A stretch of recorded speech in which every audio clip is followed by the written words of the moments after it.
Ons het lemoene en ons bak koek. So vandag bak ons 'n lemoenkoek. Hier is jou bestanddele en ons begin deur die koek te bak. Klits jou suiker en botter saam totdat lig en romerig is. Klits nou jou eiers een vir een by.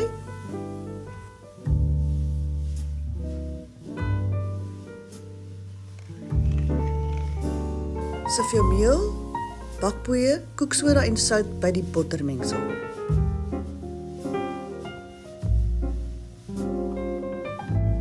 Sit ook die papawersaad by en roer alles goed deur.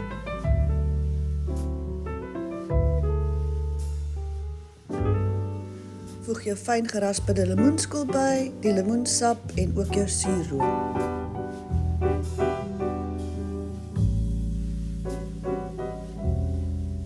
Spuit jou pan goed met kleefwerende kossproei. Gebruik 'n 25 cm koekpan. My pan was 'n bietjie kleiner, so ek kon 2 koeke bak. Die koek gaan oontoe teen 180 grade vir 60 minute. Maak altyd seker jou toetspen kom skoon uit voordat jy die koek uit die oond uithaal.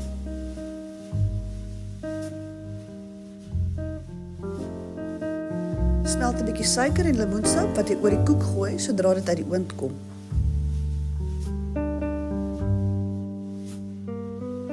Rond die koek af met versiersuiker en papawersaad.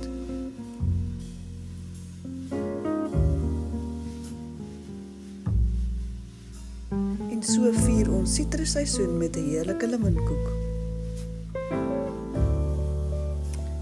Bak sommer 2.